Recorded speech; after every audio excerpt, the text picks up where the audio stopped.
эфире телеканала Кей-Муз, программа «Кефир». С вами я, ведущая данной программы Аджама Осмонова.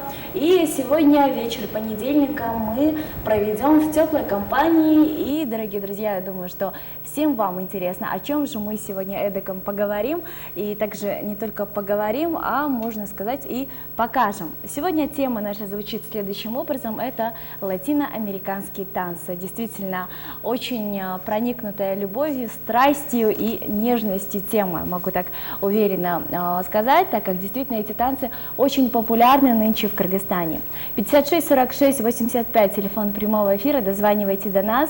И сегодня наши гости ответят на любые ваши вопросы, которые, возможно, скопились за то долгое время, когда вы сидели дома, смотрели по телевизору вот эти вот замечательные танцы и также хотели все-таки тоже податься в эти круги. Еще раз напомню, 56 46 85, телефон прямого эфира, а партнер нашей программы – это компания «Шоро», родниковая вода-легенда.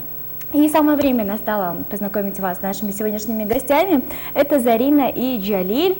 Это ребята, представители танцевальной студии под названием Latina Hall. Добрый вечер, ребят. Какое же настроение? Отлично, как ваше? Замечательно. Но я думаю, что редок тот момент, когда танцоры могут позволить себе просто посидеть, потому что ваша жизнь буквально в плясках проходит. Да, есть такое, но я думаю, каждый танцор меня поймет, что при любом удобном случае, когда мы только услышим музыку, хочется. Вот. А откуда вы знаете такой к латиноамериканским танцам? Ну вообще мой непосредственный интерес начался довольно-таки давно, еще как бы с самых истоков начала развития культуры латиноамериканских танцев у нас в Бишкеке.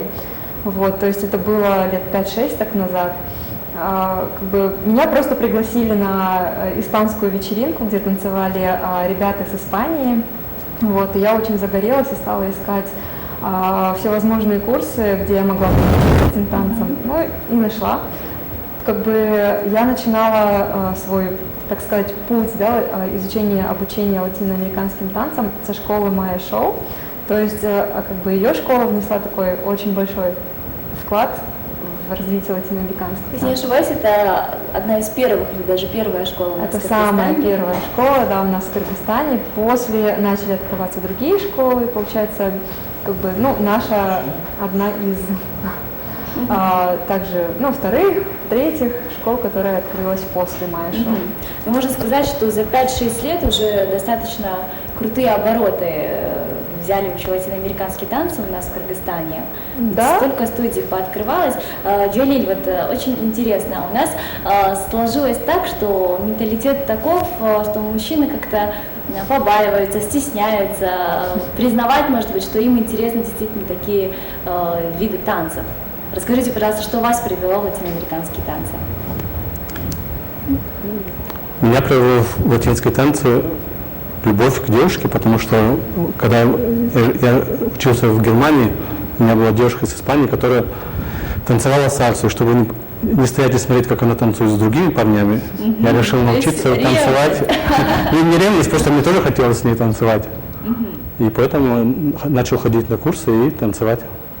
Хорошо. А после этого какие-то изменения в личной жизни у вас появились резкие? Резких изменений. Это может быть уважение, У меня появилась понимание. любовь к танцам и любовь к испанскому ваша языку. девушка оценила ваш подвиг? Я думаю, что да. Должна была, по крайней мере. Вот, Зарин, хочется вам задать следующий вопрос. Я сама увлекалась некогда этими видами танцев, и не так много мужчин видела на занятиях, и даже девушкам приходилось в буквальном смысле этого слова выстраиваться в очередь, чтобы дождаться своей пары. Как у вас обстоят дела в вашей студии? Да, если быть честной, то поначалу так и было, на самом деле. Мы ждали, пока освободится хорошо танцующий партнер, чтобы потанцевать с ними, но на данный момент я могу с уверенностью сказать, что танцующих партнеров намного больше. То есть иногда даже такое бывает, что партнеры ждут, наоборот, чтобы освободилась партнерша, чтобы с ней потанцевать. Но все равно, в любом случае, девушек всегда больше. Я думаю, так было всегда. Вот. Как вы считаете, почему мужчины так редко попадаются в танцы? Ну, я думаю, Конечно, ну, я думаю, что это также зависит от того, в какой культуре мы выросли, потому что наши мужчины, к сожалению, пока еще не совсем привыкли к тому, что мужчина умеет и как бы и любит танцевать, да, но мне было очень приятно наблюдать за тем, что как бы количество мужчин все больше и больше как бы на нашем танцполе. Вот, Джилин, хочется вам задать вопрос. Я сама общаюсь со многими людьми, в частности мужчинами, которые любят танцы. Вот, как я говорила ранее, сама занималась латиноамериканскими танцами, слышала от них разные такие мнения, что друзьям лучше об этом не рассказывать, моим близким. И меня просто все буквально умоляли: пожалуйста, не выкладывай фотографии со мной, не показывай видео, где я танцую. И вот, то есть они практически анонимно ходили на эти танцы. Скрываете ли вы, что вам нравятся эти виды танца? Нет, я не скрываю, потому что все зависит, как говорит, от культуры. Например, если взять латиноамериканские страны, то там, наоборот, считается тот мужчина-мачо, который умеет хорошо танцевать, там, и может показать свое умение на танце, сделать так, чтобы его пара выглядела очень симпатично, красиво. То есть такие мужчины, наоборот, как бы получается, пользуются спросом. Хотя, с другой стороны, например, многие мужчины говорят, что лучше они будут играть в футбол, туда-сюда, но в латиноамериканских странах все парни тоже играют и хорошо в футбол, и могут потанцевать.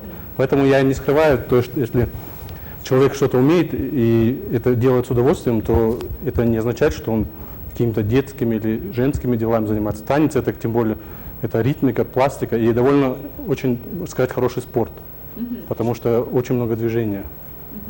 Скажите, вот вы сказали, что настоящий мужчина должен успевать и там, и здесь, и в танцах, и в спорте. Помимо танцев, вы увлекаетесь какими-то мужскими видами спорта?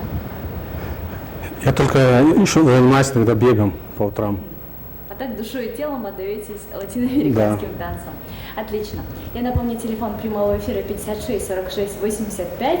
И сегодня мы беседуем о латиноамериканских танцах и об их развитии в нашей стране, в Кыргызстане. Действительно, очень полезная и интересная тема. И, опять же, затрагивает тему спорта и здорового образа жизни. У нас сегодня в гостях Зарина и Джалили. Ребята активные, ребята танцевальные. Дозванивайте до нас, задавайте вопросы нашим гостям. А сейчас, чтобы посмотреть более подробно, познакомиться с понятием латиноамериканских танцев, предлагаю прерваться на специально подготовленный сюжет.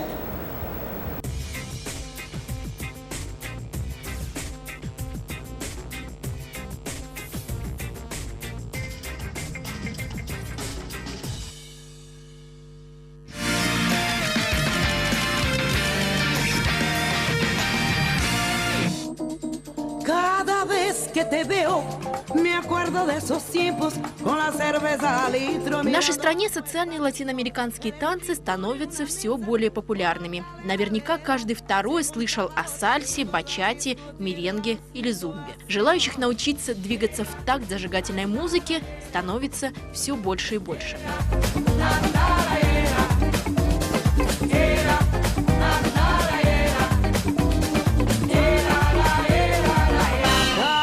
Латиноамериканские танцы – это не просто ритм движения. Это взрыв эмоций, темперамент, чувственность. Они берут свое начало еще в 40-х годах XII века, когда группа пуэрториканцев и кубинцев мигрировали в Нью-Йорк. В новую для Америки музыку вплетаются ритмы афроамериканского джаза. Именно благодаря этому латиноамериканские танцы получили массовое распространение.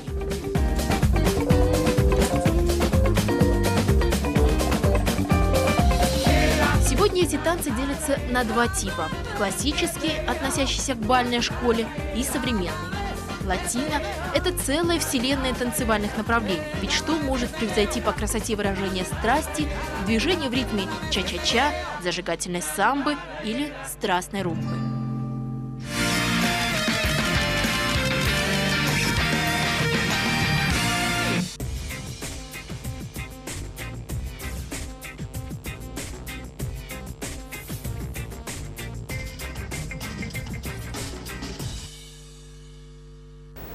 Такие вот восхитительные, проникнутые любовью и страстью, дорогие друзья, танцы. Сейчас вы имели возможность лицезреть в нашем сюжете. Это латиноамериканские танцы. Телефон прямого эфира 56 46 85. Дозванивайтесь до нас, если у вас есть интерес к нашей сегодняшней теме. Напомню, что у нас сегодня в гостях Зарина и Джалиль, ребята, которые увлекаются данными видами танцев. И мы продолжаем наш разговор, и хочется более подробно узнать о вашей студии. Латино Холл, что это за студия? Сколько человек ходят к вам? Какие виды танцев там представлены? Вообще наша школа была основана в 2013 году, в мае. Вот. Мы открыли эту школу вместе с моим очень хорошим другом Югаром. Вот. Это тоже один из хороших партнеров, который начинал свою танцевальную, так сказать, историю, да, в Санкт-Петербурге у одного колумбийца. Вот. Мы очень любили и любим до сих пор танцы. Вот. У нас сейчас в школе занимается, возможно, около 3-4 групп. Вот. Конечно, это мало, потому что сейчас летом. Вот. Но в любом случае, даже этого достаточно, чтобы просто дать возможность людям, да, развивать латиноамериканские танцы. Вот. Танцы, которые у нас преподают, это сальса, бачата, меренги, руэда. Вот. Вот танцы. Хорошо. Джалиль, вот вопрос к вам. Расскажите, пожалуйста, о том, какие виды танцев вам интересны среди латиноамериканских. Ну, честно говоря, мне они все интересны, но мой самый любимый танец – это кубинская сальса. Кубинская потому сальса? Что, да. Вначале я начинал с Нью-Йорк стайл, то есть это из Нью-Йорка, линейная сальса. И потом в 2012 году перешел к кубинской сальсе, и она мне больше всего нравится, потому что она больше воплощает в себе чувство музыки по сравнению с Нью-Йорком, потому что там идет движение по линии, больше таких шагов, которые, может, отучены, а в кубинской там больше разнообразия, и то есть больше, получается, импровизации, да. А есть еще какие-то существенные различия? Вот человеку, который не занимается танцами, как определить, какой это вид танцев? Откуда берет начало? Ну, вообще, допустим, как Джалиль уже сказала, если это линейная сальса, то она танцуется в линию. То есть, когда партнер делает повороты и крутит свою партнершу, то есть, нужно возвращаться, да, на ту же линию. Вот. То есть, если представить себе вот линию, то в основном то и движение происходит в одну сторону, в другую. Конечно, повороты есть, и даже и смещение на 90 градусов, но в основном там все время придерживается линия. В кубинской, то есть там идет как центральный пункт круга, и то есть партнер, он ведет партнершу в основном вокруг себя. То есть и поэтому и сам он тоже идет кружится в круге. То есть и то же самое получается руэда де касино, то есть это где танцуют пары в кругу, то есть тоже там они танцуют и сами по кругу, и в кругу еще движутся. То есть пары меняются местами, это такой массовый танец, можно сказать. Это такой танец, когда, вот, допустим, несколько пар становятся в круг и меняются партнерши. Тоже довольно-таки красивый танец. Хорошо, ребят, а о чем мы будем сегодня подробно говорить и что мы будем показывать нашим зрителям? Я знаю, что небольшой мастер-класс вы подготовили, что мы именно покажем чуть позже? Ну, вообще, что касается мастер-класса, наверное, что мы покажем? Ну, это обязательно будет сальса под музыку. Да, это будет кубинская сальса, о которой мы сейчас говорили, ну и мастер-класс, наверное... Мастер-класс можно немножко показать кицому, то есть это самый такой, скажем, не такой молодой танец или такой новый, он уже в Африке появился довольно давно, но просто он в Европу и в наши страны пришел довольно недавно, и можно сделать мастер-класс по кицомби. Хорошо, я думаю, если телезрители нас сейчас смотрят и буквально таки ждут того момента, когда же мы покажем вам, как танцевать этот танец, вы оставайтесь вместе с нами, мы вам чуть позже продемонстрируем, вернее, не мы, а наши гости, я же буду сидеть, внимательно смотреть и учиться, что советую сделать и вам. 56 46 85, телефон прямого эфира, сегодня тема про латиноамериканские танцы. Раз уж мы заговорили, ребят, про такой вид танцев, как кизомба, не могу не упомянуть, что это достаточно тесный танец, достаточно такой притягательный в своем роде танец, и он относительно нов для Кыргызстана и для азиатского менталитета в целом. Встречаете ли вы какие-то недопонимания со стороны людей именно в отношении данного вида танца? Если честно, нет, никогда не встречала, потому что обычно, ну да, вы правильно упомянули, что у нас как бы в Кыргызстане он довольно-таки недавно, я думаю, где-то около полугода и, возможно, даже чуть больше. Вот. И ребята с огромным удовольствием танцуют, потому что как бы вот еще раз говорю, да, когда человек, который очень сильно любит танцы, для него нет никаких преград. То есть, если звучит музыка, если есть партнерша, то все, что он делает, это танцует. А как же бороться именно с такой скованностью людей, если он стесняется каким-то образом, комплексует? Да, она есть, поначалу она есть. Она у меня тоже была, как бы, эта скованность поначалу, но со временем, когда все больше и больше ты вовлечен в танцы, я думаю, эта скованность уже не имеет места быть. А Джалиля, вот на первом этапе с какими трудностями вы столкнулись в изучении танцев? Я знаю, кто-то не может под ритм попасть, так как это очень быстрые, такие достаточно ритмичные танцы. У кого-то скованность, у кого-то еще какие-то проблемы, кто-то девушек стесняется. Какие проблемы у вас были в начале? Так как я занимался танцами не в Кыргызстане, а в Германии, у меня самая главная проблема была деньги на курсы обучения, потому что они там довольно-таки недешевые, и поэтому, чтобы регулярно, скажем, не один раз в неделю, а больше ходить на танцы, то есть нужно было больше денег. Так как у меня их не было, то это была самая большая трудность. А во время занятий, то там никаких трудностей обычно нет, потому что там всегда есть на курсах партнерши там не нужно приглашать, то есть там люди приходят и становятся в пары и танцуют. То есть с этим там этих проблем не было. Если хороший учитель, что было в моем случае, попадается, то проблем с обучением практически тоже не бывает. Одним словом, собираются все свои люди. Да, то есть я думаю, что в социальных танцах скованность это такое не очень уместное понятие. Да. Но раз уж мы заговорили про в целом стоимость дорогую танцев, вы сказали, в Берлине они относительно дорого стоят. В Германии. В Германии, но не в Берлине. А в каком городе? Я во многих городах ходил на курсы, но там приблизительно цена одного занятия стоит от 10 до 15 евро в час. Зарина, а у нас доступны ли эти курсы для обывателей? Да, у нас довольно-таки доступны, то есть у нас занятия, в месяц абонемент стоит 1500 сомов, и для студентов такие поощрительные скидки у нас есть 1200.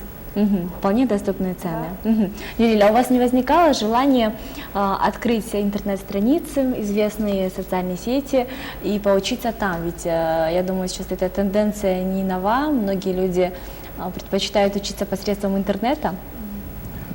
Я бы сказал следующее, что учиться с помощью интернета возможно, но это очень трудно, потому что в танце важно не только увидеть, кто куда движется, но нужно еще знать,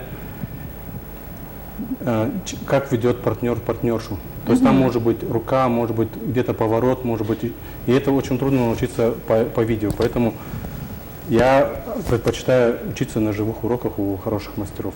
То есть, извиняюсь, что перебью, то есть в танцах очень важен контакт, вот именно в любом танце, я думаю. Потому что я даже замечаю в Кыргызстане некоторые люди, они, наверное, учились по видео, они ведут просто партнершу так, как видят на видео и думают, что так и нужно, но партнерша их не понимает, потому что им не хватает какого-то мува или еще чего-то, чтобы партнерша действительно знала, куда ей нужно идти и что ей нужно сделать. Вот я знаю, на занятиях вы учите движением подсчет, раз, два, три или 3, 4, 5, 6, и я видела многих партнеров, именно мужчин, которые во время танцев, уже танцуя на латинских вечеринках, продолжают считать. Расскажите, пожалуйста, вот как вы считаете, должен ли человек быть сконцентрирован именно на всех движениях, или все-таки стоит отдать волю импровизации и пуститься в пляс? Вообще, насколько я знаю, да, социальные танцы это и есть как бы импровизированные Полная импровизация. танцы, да. То есть на танцполе человек просто выходит и танцует. Ну да, есть просто у некоторых ребят это входит в привычку считать. Вот, поэтому, наверное, это просто как бы машинально у них это происходит, но в основном они отдаются танцу и танцуют как бы со всей душой. Я считаю, что насчет считать, в принципе, это не так уж и плохо, потому что когда человек, он только начинает, то ему трудно танцевать под музыку или правильно выполнять свою технику движения. Поэтому, если он считает, то это ему помогает. И со временем у таких людей, которые начинают со счета, они в конце концов, когда приходят к среднему уровню, к высокому уровню, у них это пропадает автоматически, потому что им не нужно. И поэтому это, в принципе, не так уж и плохо. Как вы считаете, вы помогает. на каком уровне сейчас находитесь? Скажите правду. Мне считать не нужно. Считать не нужно. Ну, значит, на достаточно высоком. Очень здорово. Такие у нас талантливые ребята в гостях. Напомню, что это Зарина и Джулиль, представители танцевальной студии Латина Холл. 56 46 85, телефон прямого эфира. Дозванивайте до нас. Сразу после рекламной паузы мы вам покажем небольшой мастер-класс по латиноамериканским танцам. Поэтому оставайтесь на нашем канале. И сегодня вот в прямом эфире, в буквальном смысле этого слова, вы сможете научиться азам этого популярного танца. Сейчас небольшая музыкальная пауза, после которой мы вернемся в студию.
Gelecek olan kolumdu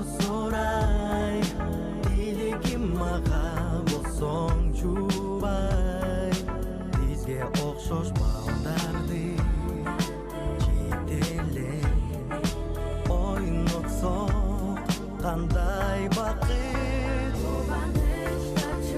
Qurbanıçta жүрөм Seni süygen Jarığım Жүргөндө Көргөндө Dayım Kıyallarımdasın Жараткан берген Бұл дүйнөдө тең Назик карап жылмайсаң Алым бүтүн мурданган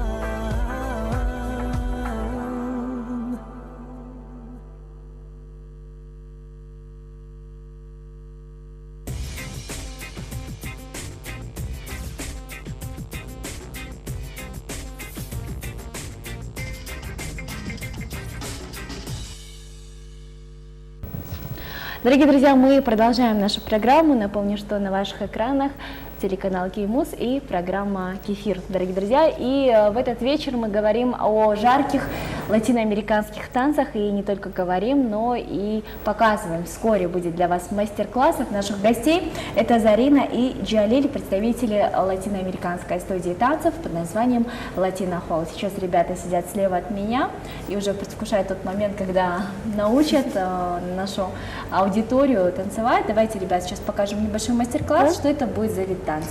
Это будет кизомба, вот, то есть несколько как бы шагов движений будет. Ну, то есть, Можно показать три базовых шага. Хорошо, прошу вас.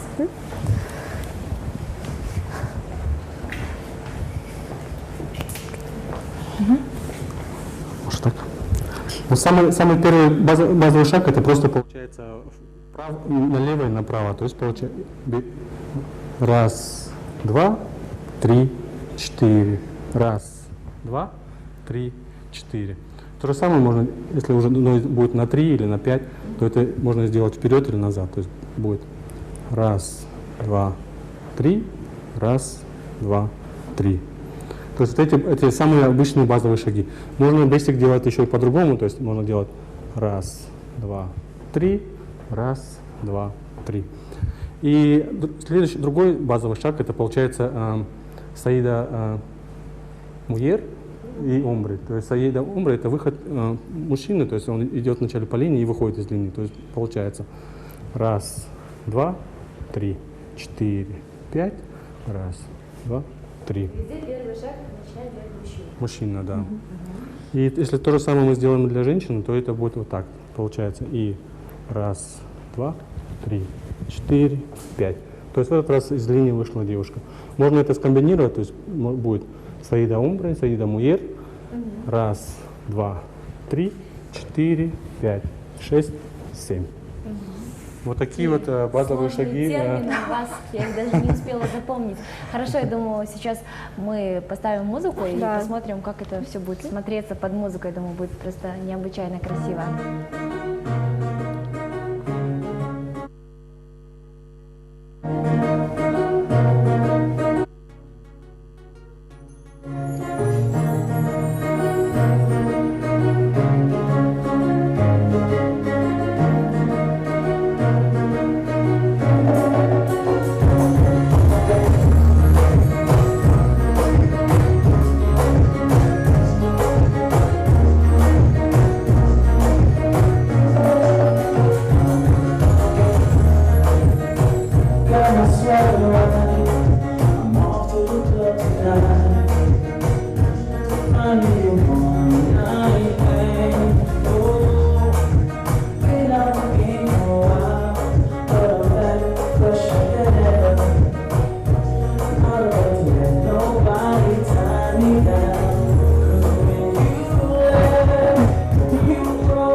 романтичная песня, очень романтичный танец. Всегда ли кизомба танцуется именно в таком медленном ритме? Есть еще медленнее, есть и немного быстрее, да? Но в целом это достаточно медленный танец относительно Такой других нежный, латиноамериканских. романтический, да. Кицомба это медленный танец. А какую форму подразумевает этот танец? Какие-то платья короткие, какие-то рубашки на мужчинах блестящие? Я Наверное, больше вот ассоциативное мышление у меня сейчас включается, как мы привыкли видеть латиноамериканских танцоров. Ну, вообще, насколько мы обычно привыкли видеть, да, это такие очень обтягивающие джинсы. На мужчинах. девушки, и на мужчинах, и на девушке обычно. Джалиль, вы обычно в каком образе выступаете? В каких нарядах? Очень скромных, то есть джинсы, рубашка, футболка. А как же обтягивающие брюки? Нет, обтягивающие Всеми брюки это любимые. больше или джинсы для девушек, потому что когда они делают движение бедрами, то есть это чтобы показывали Шакиру, знаете? Конечно, Как как же Шакира её не танцует знать. движение хипс, вот это тоже и в кицомбе тоже это есть. Поэтому то есть нужно показать, как девушка как танцует, а парень должен просто вести. То есть Потому девушка должна пока как бы двигать очень хорошо с бедрами. Для парня важнее координация, как я поняла, движений. Ну да, он Потому что должен. он лидер, он ведет девушку. Девушка делает то, что делает парень. И поэтому парням иногда нужно делать тоже движение, там, может, бедрами, но они не так обозначены. То есть то, что обозначать должна больше девушка. А бывает такое, что девушка-партнер более опытная, чем мужчина в танце, и она начинает вести. Допустимо ли это, Зарин? Да, бывает такое, если честно, у меня случалось такое нередко. То есть бывает такое, что как бы хочется девушке же, которая очень опытна, ей хочется потанцевать, и когда она видит, что партнер как бы не совсем опытен, она старается его как-то научить, вести. Вот, как бы такое, да, случается. Но я сказал, что вот правилом хорошего тона во всем мире считается то, что, например, если парень неопытный вызвал на танец девушку, которая хорошо танцует, то лучше девушке не показывать свое мастерство, а просто подстроиться под тот, скажем, уровень ниже этого парня и просто с ним потанцевать хотя бы один сон, потом просто сказать спасибо, и если ей не нравится, то просто сказать спасибо, все, закончили. То же самое для парней я посоветовал, потому что некоторые на танцполе, они просто отказывают девушкам, потому что знают, что они плохо танцуют. То же самое наоборот. Потому что все начинают с самого начала, и если просто не давать возможность другим развиваться, то есть они как бы должны развиваться в своем круге, то это неправильно. То есть здесь должна быть как бы взаимовыручка. И Как оказалось, Да. целая этика поведения имеется в танце. Да, конечно, я полностью согласна с Джалилем, потому что я думаю, ребята более опытные должны как бы уметь танцевать с ребятами, которые как бы очень плохо танцуют. То есть это такая вот вежливость, что ли, даже в танце она должна быть. Вот для нас, людей, которые не танцуют каждый день, как вы, кажется, что ну танцы и танцы, ничего особенного. Оказывается, это прям целая философия практически. Да. Ребят, насколько часто проводятся ваши вечеринки и все ли могут туда попасть, или исключительно те люди, которые прошли курс обучения? Нет, вечеринки проводятся у нас довольно-таки часто, почти каждую неделю, то есть разные школы проводят в разные дни, вот, и на вечеринки может прийти каждый, абсолютно, то есть нет никаких ограничений. Если человек очень жаждет и как бы научиться танцевать и хочет просто потанцевать, всем двери открыты, то есть любой человек может прийти, абсолютно. А много ли людей, вот именно, которые приходят к вам, подключаются, либо больше таких зрителей, которые сидят, любуются или с недоумением смотрят, что этот танец делает? Вы знаете, да, желающих очень много. То есть для того, чтобы как бы не быть эгоистами, да, и не танцевать весь вечер только нам самим, мы стараемся организовывать мастер-классы на вечеринках, какие-то флешмобы, чтобы все люди, которые не умеют танцевать, они могли присоединиться к нам, как бы, и тоже немного поучаствовать. То есть А вот бытует такое мнение, скажем, среди людей, не увлеченных латинскими танцами в Кыргызстане, что это своего рода секта. Я лишь выражаю сейчас мнение некоторых людей, которые считают, что вот определенная группа молодежи собирается там по пятницам, скажем, и вторникам, танцует, какие-то совместные флешмобы устраивают, что-то делают. И вот для людей со стороны это выглядит как секта. Почему? Как вы считаете, Зарина? Если честно, я никогда такого не слышала. Вот, но, наверное, потому что, ну, как бы у людей разное мнение бывает, правда, и когда человек с чем-то не знаком или не знает, как бы вообще, что происходит вокруг него, да, у него может, наверное, сложиться такое впечатление, но сектантских приемов вы не применяете. конечно, Не заманиваете. Нет, у нас такого нету, абсолютно. То есть мы просто любим танцевать, мы просто, можно сказать, даже в кавычках больны танцами, да, как бы просто танцуем, приходим, собираемся и танцуем друг с другом, и все. А применяете ли какие-то методы сетевого маркетинга? Приведи друга, получишь скидку на следующих друзей. Да, конечно. Каким образом собираете людей? Да, у нас как бы разные школы используют свои методы. Кто-то, допустим, вы, наверное, знаете, сейчас очень распространена такая акция, как Random.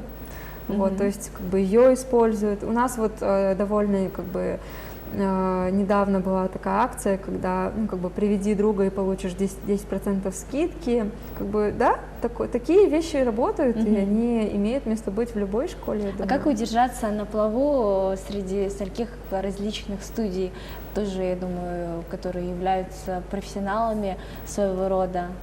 Я не знаю, вы знаете, мы когда открывали школу, у нас основной идеей было как бы просто развивать латиноамериканский танц. То есть мы любим, то есть мы работаем за идею, да, и как бы если латиноамериканские танцы развиваются в Кыргызстане, мы даже рады.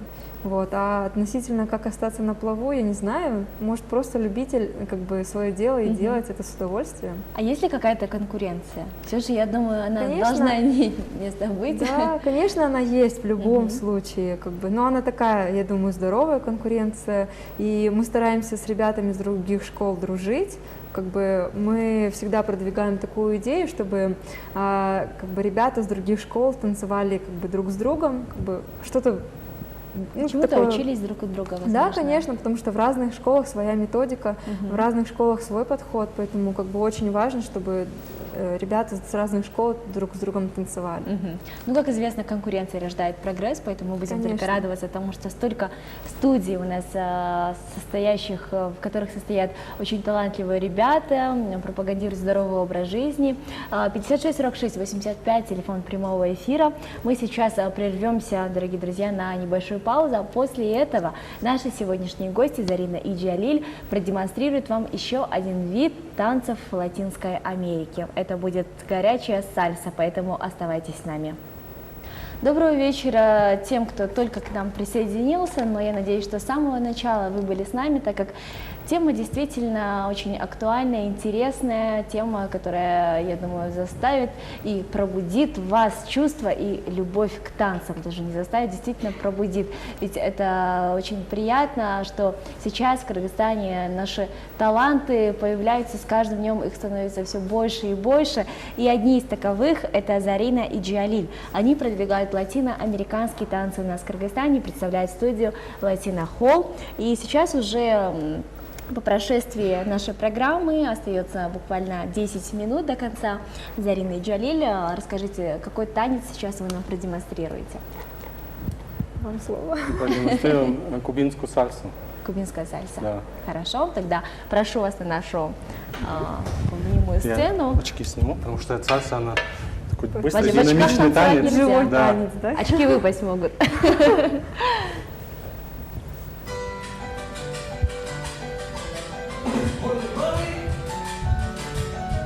De La Habana a Perú, vamos. Bueno, tema dedicado a los hermanos peruanos, cubanos, de Lima y del mundo entero. Y a mi bro, Guillermo Quintana.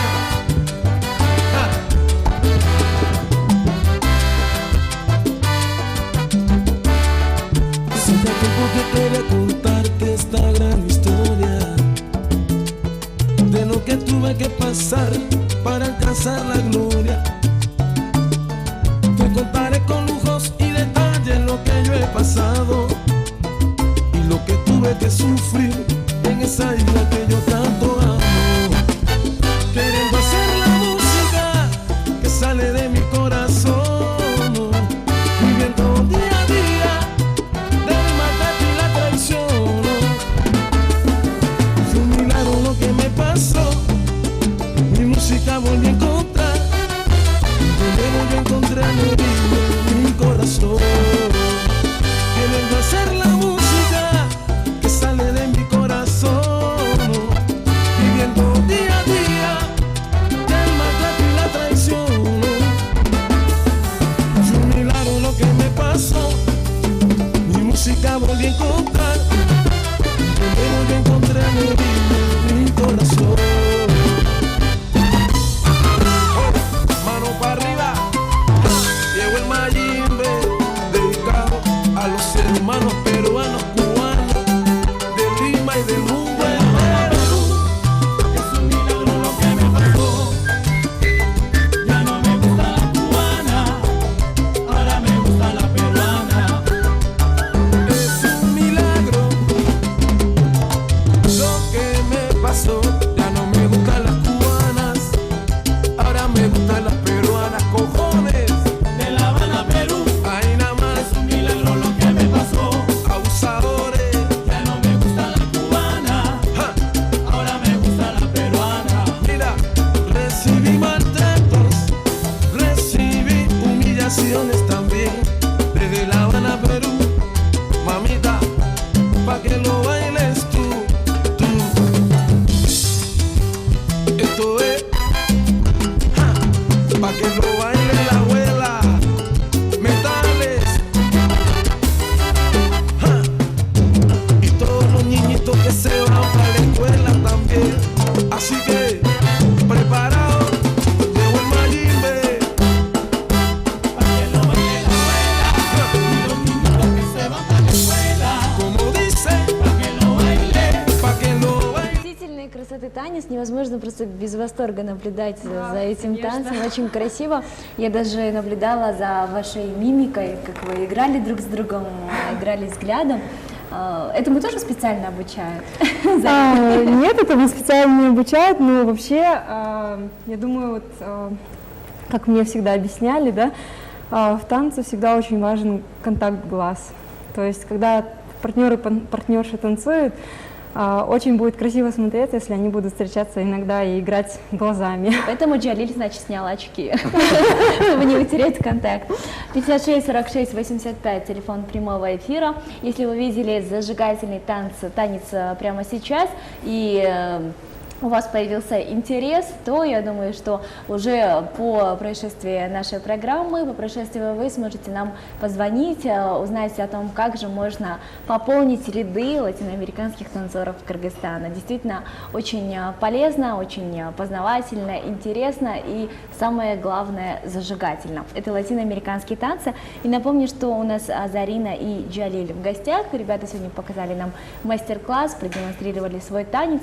Это был заготовленный танец или это была больше импровизация? Вот я думаю, это была больше импровизация.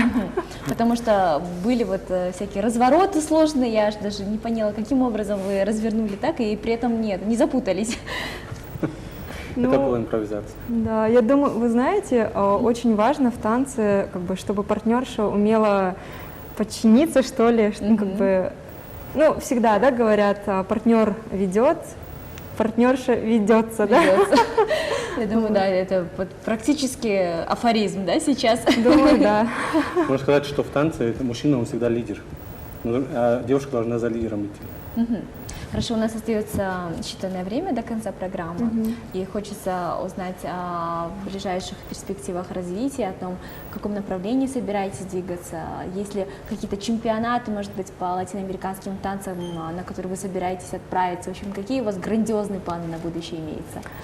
Ну, вообще, да, у нас очень часто проводятся мероприятия, такие как конкурсы. Вот у нас одна из школ, допустим, Рио, они организовывали фестиваль на Иссык-Куле.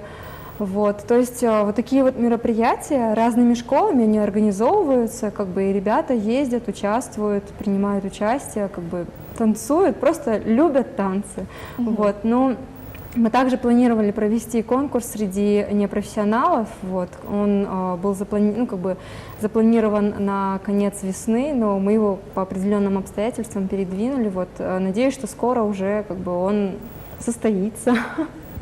А куда-то вот за рубеж поехать, покорять более высокие вершины? Ну, наши ребята иногда, да, собираются, ездят в Казахстан, вот, также участвуют там на вечеринках, на конкурсах участвуют. Вот. Ну, как бы многие школы это практикуют и также приглашают оттуда хореографов.